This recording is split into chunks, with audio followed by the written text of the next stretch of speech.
Kaiba wakes up in a hole in the wall, finding a locket with a blurry photo of a woman. He notices a circular hole in his chest and a small blasting gun nearby. He sees civilians having their memories forcibly taken. A man named Popo enters, surprised that Kaiba is awake, and asks if he's alright. A skunk appears, and Popo takes aim, but Paru rushes in and carries Kaiba away. They are chased through the underworld, and Kaiba wonders who he is. When a skunk gets close, Kaiba's gaze burns it. A masked attacker aims at them but is shot by another fighter. Haru tosses Kaiba onto a sludge-filled watermill. Kaiba sees humans trapping a skunk and searching its memories. A boy retrieves memory chips, trying to find his brothers. After testing several chips, the boy finds his real brother but jokes about not returning him. A spinning wheel of bodiless faces complains about losing privacy and freedom. Everyone leaves except Kaiba, who meets an old man eager to share adventures. The old man is soon pulled away. In a different place, two people discuss deleting data due to storage issues. One suggests using unclaimed chips, but the other refuses. A man tells a woman to wait, but she insists on leaving. He comments that her body and mind don't match. Kaiba sits, and someone returns a memory chip to Yansan. A horned girl moves a toy bird through Kaiba's chest and asks about the woman in his locket. Popo, now unarmed, meets Kaiba again and asks if he remembers him. He then explains the planet Lala, divided between rich and poor. They pass workers building a hot air balloon to cross the clouds. Popo explains they forget past attempts because the clouds erase memories. The king started collecting dead people's memories, worsening the rich-poor divide. Poor people's bodies are now hunted, explaining the skunks. Kaiba is attacked by a butterfly user and burns them with his gaze again. Popo helps Kaiba stow away on a ship, revealing Kaiba's name is Warp. Kaiba notices symbols matching his abdomen. In a bar, Popo introduces Kaiba to a woman helping him escape. The collector is shocked by Kaiba's mark and questions his body's origin. Popo hurries Kaiba onto the ship while distracting the collector. Parm helps Kaiba board. Popo reaches Kichi's room where the unconscious locket girl lies. Various colored hio-hios cover the walls. The collector tracks Kaiba to the terminal. He begs the captain to stop the ship, but they refuse and he chases after it. The collector tries to bribe his way onto the ship but fails. Haru knocks him back while a hio-hio flies in. Inside, Kaiba looks at the woman's picture in the locket. Popo and Kichi are in a room and one of the hio-hios is missing. Kichi whispers something inaudible.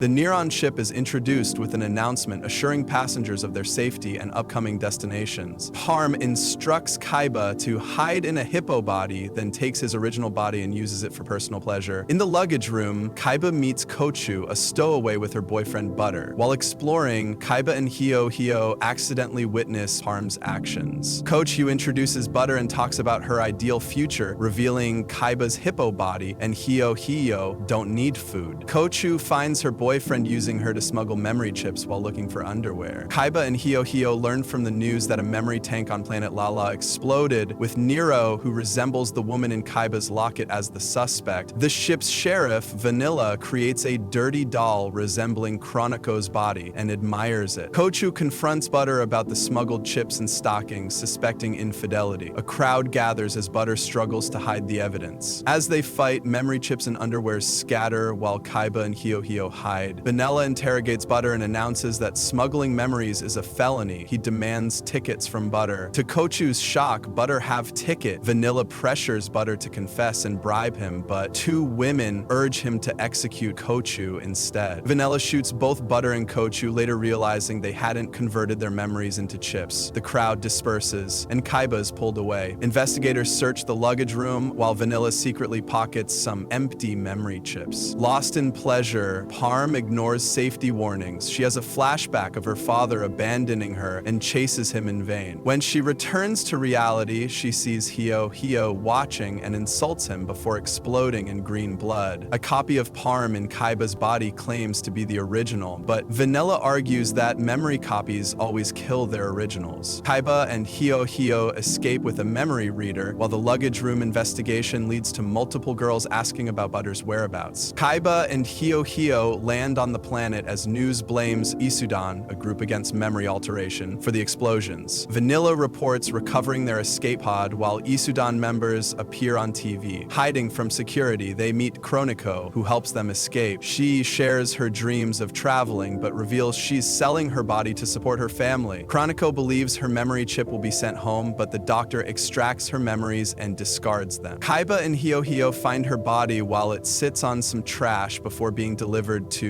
a rich guy. Hio transfers Kaiba's memory into the body. Now, in Chroniko's body, Kaiba struggles to adjust before being spotted by Vanilla. Chroniko's aunt Negi unknowingly restores her forgotten memories as Kaiba explores her past, revealing her deep bond with Chroniko. Negi remembers raising Chroniko, struggling after her husband's death and sacrificing to care for her. As her memories return, she breaks down in grief. Meanwhile, body traffickers chase Kaiba, now in Chroniko's form, but Vanilla rescues him. Using Vanilla's infatuation, Kaiba secures a place on his ship. Negi, overwhelmed by restored memories, plays the piano, recalling her love for Chroniko. She mourns deeply, calling out for her sister and niece. Above the planet, Kaiba, now aboard Vanilla's ship, looks out the window. He then joins Vanilla for a meal. Landing on a new planet, Hio and Kaiba, still in Chroniko's body, try to evade Vanilla by switching bodies. They meet an old woman who takes them to her lighthouse to help Kaiba. The old woman and her grandson fill the hole in Kaiba's body. The grandson suspects them, and when Kaiba can't pay, he believes they're after the family treasure. The grandson attacks Kaiba, but Vanilla arrives and knocks him out. Then, he suspects Kaiba and traps him in his memory bubble, chasing him through a maze of locked vaults. Hio knocks Vanilla out of the memory bubble and freezes him. The grandson's twin arrives, and they accuse Kaiba of being a thief. The twins use the memory reader on Grandma, seeking a lost treasure to escape the planet. They force Kaiba into her memories to find it. Inside, Grandma denies Grandpa's death, but younger versions of herself force her to remember. She finally accepts he's gone. Grandma recalls Grandpa falling while reaching for a rare flower. They reunite in her memories, and she willingly sinks into the past with him. Before disappearing, Grandma tells Kaiba the treasure is atop the lighthouse. In reality, the twins find only sentimental objects. Disappointed, the twins are left alone. Kaiba asks Vanilla to build a grave for Grandma. Beneath the graves, her favorite flowers bloom. Kaiba recalls a blurry memory of Nero and a phrase about the third hair on an ochiri. Meanwhile, the twins try to leave but die as stowaways. Workers find their bodies, assuming they couldn't adapt to life outside the lighthouse. They prepare to dispose of them as their ship heads to Abapa. In another planet, people choose bodies from menus like food, experiencing pleasure through screens. Vanilla marvels at food, then buys ice cream for Kaiba. Neon-bodied crowds cheer in stadiums and fashion shows. Kaiba spots a Nero lookalike, chases her, and realizes Nero's body is mass-produced. Kaiba loses Hio and sees the hippo body is taken by a machine. Baby offers him a ride to find the body, revealing a factory where artificial bodies are mass-produced. Baby admires Patch, the eccentric body designer who avoids socializing. People revere him but pretend not to notice him. Kaiba arrives at the factory where Patch rants about biotech misuse. He was betrayed, lost his patent, and now seeks revenge with cursed bodies. Patch collapses as his dog Quilt activates the production of his new designs. With no luck to find the hippo, Baby takes Kaiba to a facility where bodies are processed into food. Kaiba sees the hippo on the conveyor belt, but the belt is also full of recognizable people. Now with the hippo body lost, Baby hands Kaiba a business card, offering help in the future. Kaiba returns to find Vanilla still holding ice cream, now feverish. He takes him to rest while neon bodies flood the streets. Patch, disgusted by his own creations, alters his designs again, making them impractical. He reveals Quilt was created from dog corpses to save abandoned dogs. Patch and Quilt share a body connection. Kaiba investigates their past, discovering that Quilt is actually Patch's last assistant, who worked her whole life for him. Kaiba witnesses a video of Patch creating Quilt, using his own eyes to give her sight. Their bond is built on shared vision and purpose. Kaiba hears a sound. Quilt is fighting off thieves. One of them strikes her with a club. Kaiba runs out, shouting for them to stop. As they start their getaway car, Quilt trips a thief trying to get in and bites his leg. He hits her again. Kaiba calls out to her. Quilt lies motionless on the ground. Kaiba kneels over her, cradling her in his arms. The thieves escape. He pulls out the business card Baby gave him, still holding holding Quilt's body. Patch wakes up. Huh? Is it night already? It's pitch black, Quilt. Quilt's dissected body is on an operating table. Baby tells Kaiba, sorry, but we can't use the body anymore, but her memories are safe. Please save her, Kaiba please. We could use the gold rocks. I don't need gold, Baby replies. I gave those to him anyway. Patch has made me rich, so consider it my thanks. We'll repair Quilt carefully and rebuild Patch's lab too. It's partly my fault for leaving such valuable stuff in an obvious place. Besides, I'm a Patch fan. This is my chance to do something good for him. Patch, blind and lost, stumbles through the wilderness calling for Quilt. The thieves from earlier follow him. One barks like a dog, leading Patch toward them. The other raises a club and beats him. Patch's body, glitchy and discolored, lies on an operating table. Kaiba and Baby stand at the foot of it. Baby's voice distorts as it says, let's get started on repairing him, as a young woman's voice is heard. No, I'm a scientist. The brown-haired girl with glasses, who was once Patch's assistant, stands near his head. Let me repair him. I'll provide the facilities then, Baby responds. The girl takes Patch's hand in hers. Under a bright red sky, Kaiba and Baby enter a park. Nearby, Vanilla stumbles around with a flushed forehead. Kaiba rushes to him. Vanilla, what are you doing here? Sheepishly, Vanilla responds, I was wondering where you went. He collapses onto Kaiba as body advertisements play. They watch children playing in front of a towering statue at the park's center. Near the base, 3 circles form a triangle.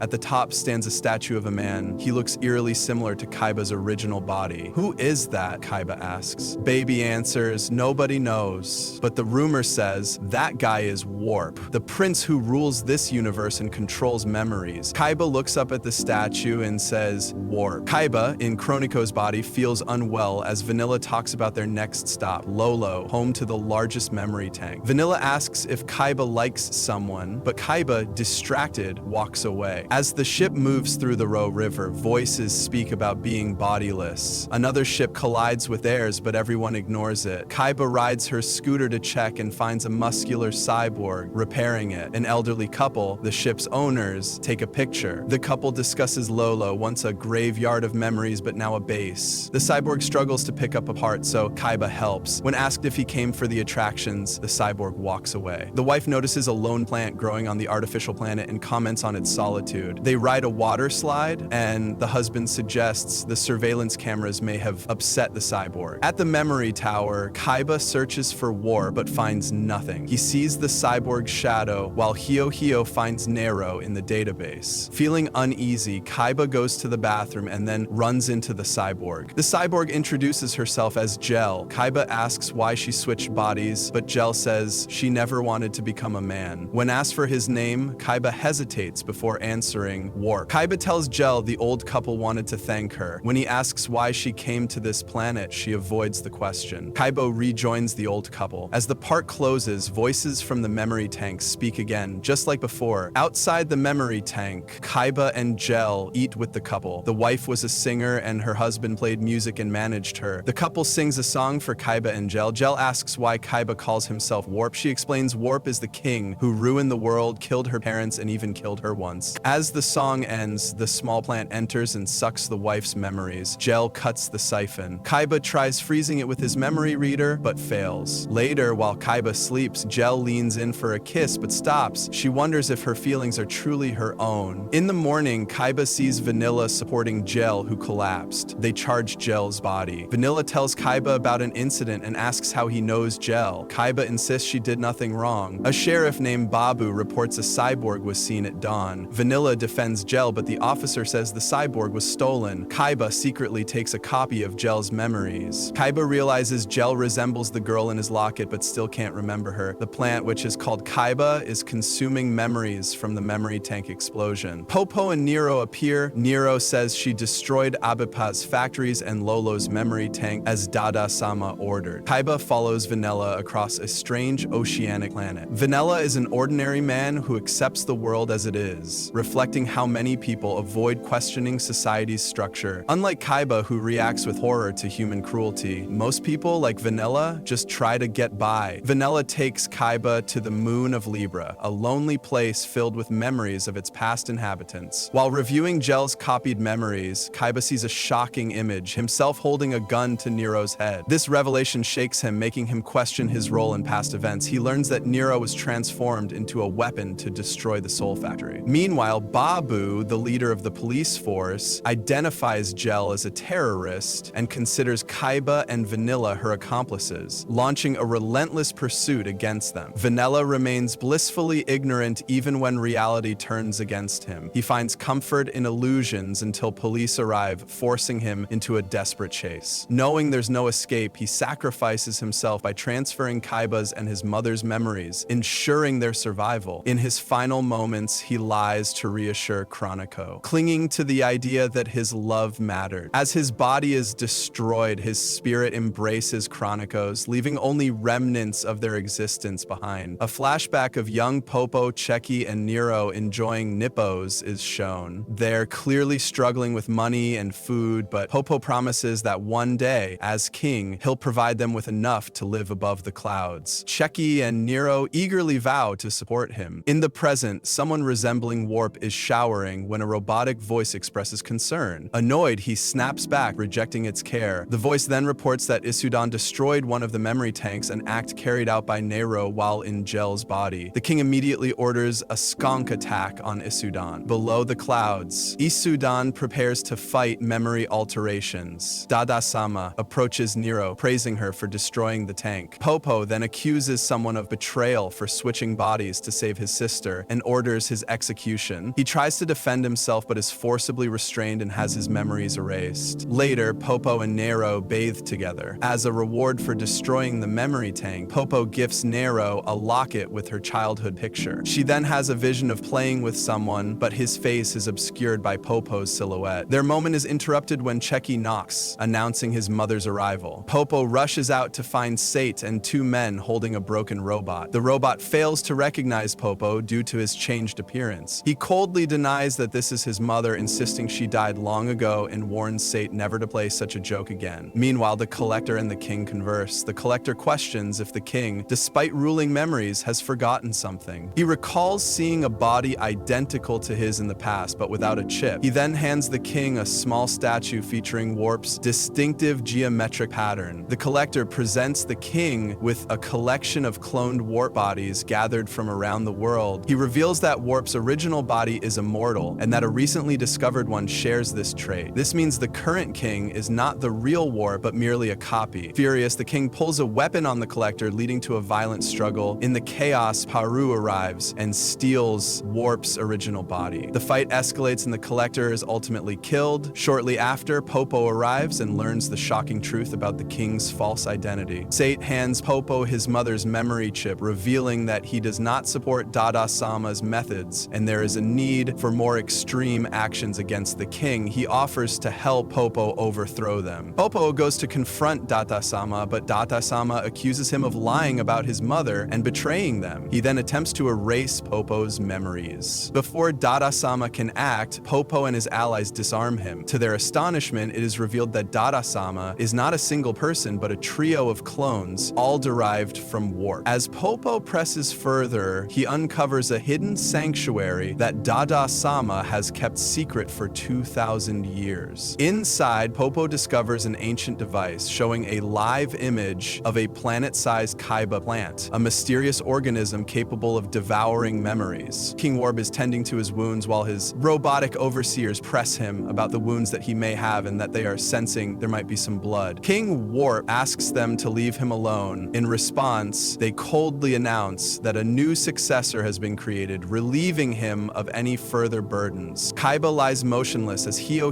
and Kichi beside him, carefully restoring his lost memories to his body. Suddenly, Kichi notices Popo's forces closing in. He scrambles to halt the memory transfer, but before he can act, Sate arrives. Kichi questions if Sate is truly willing to go this far, betraying even his own brother, all for the affection of one man. Meanwhile, Popo receives a report. Kaiba's body is now in their grasp. Popo manipulates his followers with the illusion of purpose, using false idols to rally them into rebellion. He wants to eliminate the King Warp and also the real Immortal Warp. Meanwhile, Nero, now tasked with assassinating the real Warp, is confronted by her childhood friend Cheki, who questions how she became so ruthless. Cheki suspects that there might be memory alteration involved. When Cheki challenges Nero's actions, she risks her own life to prove a point. If Nero can justify sacrificing strangers, can she do the same him to a lifelong friend? The moment forces Nero to confront the personal cost of her choices, exposing the contradictions in her moral stance. Popo's subordinates freeze Cheki and take her away. Warp's regime retaliates by massacring rebels, raising the question of whether violent resistance is justified. Popo stands in the secret room with Warp's clones, ordering them to arrange a meeting with King Warp and assassinate him. Nero reviews her memories and begins to question her past. She notices Popo's face has been implanted into some of her memories, which leads her to confront Cheki again. Cheki claims ignorance, seemingly with a tampered memory. Popo then arrives and tells Nero he's found Warp and that it's time for revenge. Nero recalls how her family was executed by Warp. Warp's clones meet with the King Warp and kill him. Meanwhile, Nero shows up wielding a deadly weapon while Kichi and Hio-Hio are tied up. She fires at the building where Warp is hiding, causing it to collapse and freeing Kichi and Hio-Hio. They try to stop Nero, but Popo's mental control over her proves too strong. After a brief fight, Nero and Warp come face to face. Kichi interrupts, revealing that the two of them once loved each other, but Popo ordered Nero's memories to be altered, replacing Warp's face with Popo's in her good memories. Although Warp was once a tyrant, he had changed because of Nero. Popo dismisses everything as lies, but Warp starts drawing pictures that stir Nero's buried memories. Kichi explains that after Nero's death, Kaiba reconstructed her body and transferred her mind into it without altering the bad memories related to Warp. Nero remembers her love for Kaiba and tries to embrace him, but at the last second, Popo's brainwashing kicks in and she shoots him. Devastated and unable to control herself, Nero cries, while Popo, pleased, heads toward the royal palace. Nero approaches Kaiba's body, and Kichi tells her that during the memory tampering, he stored an untouched version of her memories inside Hio-Hio's mind. In reality, they are one and the same. Kaiba is carelessly flying through the sky when he crashes into a building. Nero, who witnesses the accident, rushes to help. When Kaiba wakes up, he sees Nero, who introduces herself and assures him he's safe at the Isudan base. Kaiba, who has lost his memory, is soon visited by Popo, who is surprised by his survival. After Popo leaves, Kaiba explores the room and sees Popo commanding soldiers and Nero sparring. When Nero returns, she sees Kaiba's drawings and praises his memory. She then takes him outside and explains Isudan's mission to overthrow King Warp. At an Isudan gathering, Warp's clones grow suspicious of Kaiba and force him to undress. Upon spotting the king's mark on his body, they realize his true identity. Back in their room, Nero and Kaiba share drinks given by Dada-sama. As they joke and Kaiba takes photos, Nero names him Kaiba since he can't recall his name, referencing a mythical plant that consumes memories. She opens up about her loneliness and her deceased parents, believing she was never loved. Kaiba, who can access memories, assures her otherwise. Her parents did love her deeply. Later, everyone explores a mysterious place Kaiba uncovered during the crash. Kaiba gives Nero a photo he took of her, which she proudly wears. Suddenly, Warp's clones attack by dropping rocks. Kaiba uses his powers to hold them mid-air and saves Nero, exposing himself as Warp to Popo. Realizing the truth, Kaiba flees and seals the path behind him. Having regained his memories, Kaiba returns to his palace. He learns of corruption within his ranks and orders the execution of the guilty, declaring that no one is above justice. Isudan, seeking redemption after Warp's escape, assigns Nero a mission: poison Warp using their love. At the palace gates, Kaiba secretly sneaks Nero inside under his cloak to avoid security cameras. He warns her that being discovered could put her in danger. In a private room, Kaiba pours her a drink, and picking the poisoned one that she brought, before he can drink it, Nero grabs the glass and spills it, overwhelmed with guilt. She tries to kill herself, but Kaiba stops her. Security is alerted and surrounds them. Kaiba pretends to be in control, pointing a gun at her to calm the situation, but one guard shoots Nero, killing her. With no memory chip, her memories scatter through the air and exit via a vent. A robot collects her remains. Kaiba quickly recovers both her body and memories, creates a new body, and transfers her mind into it. Later, Kaiba and Nero sit on the palace roof. Kaiba shares his story. He and his brothers were 6 sons of the king by different mothers. A succession war broke out, and since Kaiba had a nearly invulnerable body, his own mother poisoned him. Though he miraculously survived and became king, he never understood her betrayal, suspecting a deal with another son. Determined to uncover the truth, Nero tries to leave the palace, but cameras prevent her. A bird named Paru helps her escape. In the security room, she finds valuable information and and takes Kaiba there. Before she can reveal anything, someone triggers an evacuation protocol, ejecting them from the palace. Kaiba protects Nero with a shield and falls unconscious. As they pass through the clouds, Kaiba loses his memory again. Nero, safe thanks to the shield, pulls him from the water. Popo finds them, hands Nero to Kichi, and takes Kaiba away. Popo and Sate head toward the ship, but are shocked to discover the entire underground city blanketed by a memory-erasing electric cloud spread by a skunk. Popo finds Cheki and excitedly shares the news of Warp's death, but Cheki reacts indifferently. Popo tells her she can now be queen and receive everything he once promised her as a child. Still, there's no emotional response. Sate reveals he erased Cheki's memories to prevent her from becoming an obstacle to Popo's plans. Enraged, Popo attacks Sate and desperately tries to restore Cheki's memories, but fails. The ship ascends. Popo celebrates next to her and vows to find a proper body for his mother, whose memory chip he's holding. But it slips from his hand and is destroyed in the ship's engines. Meanwhile, Nero sits sadly by Kaiba's side. Kichi explains that after Popo found them on the shore, he tried several times to kill Warp but failed.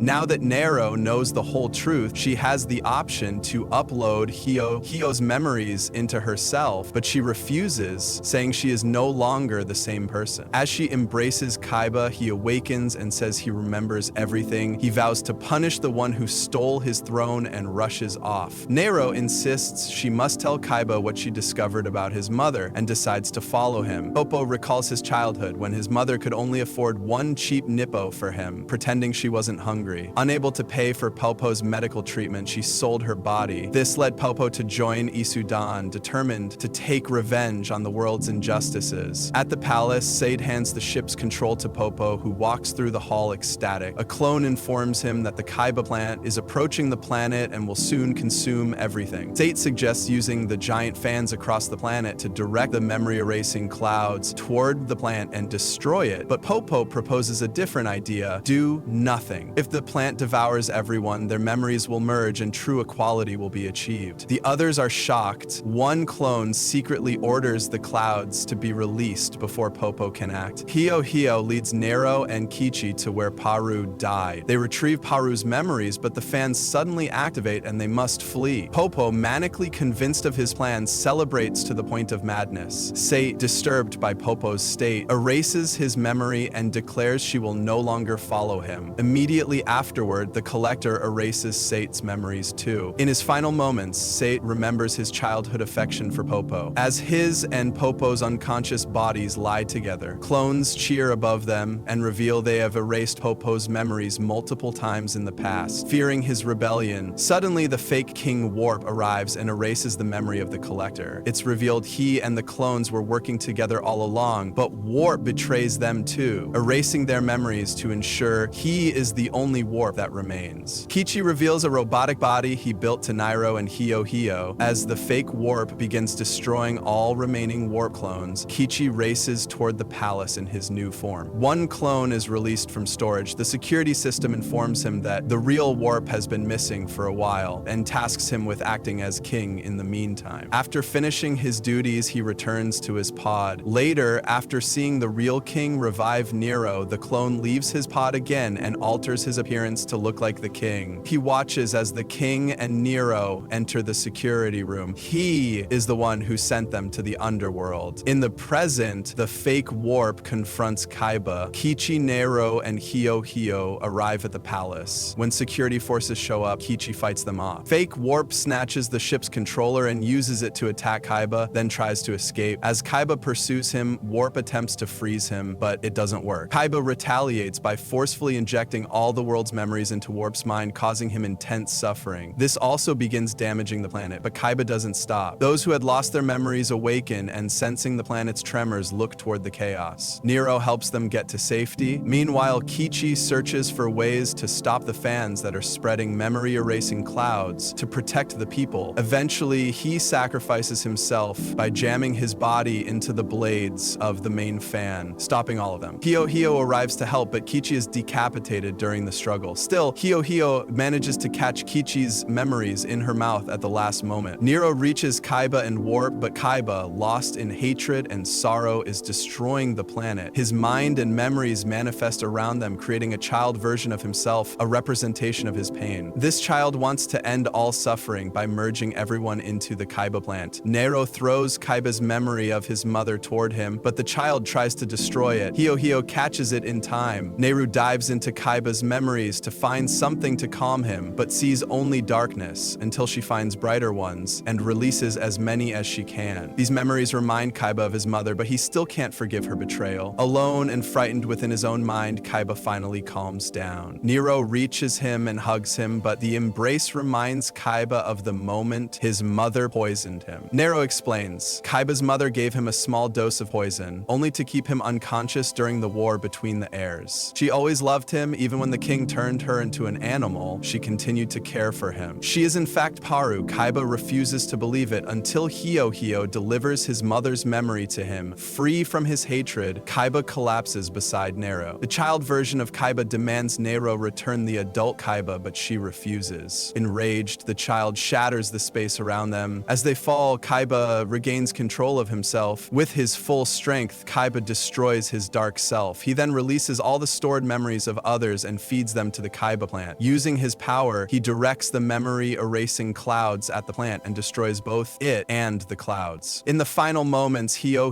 reaches Kichi's old body and returns his memories to him.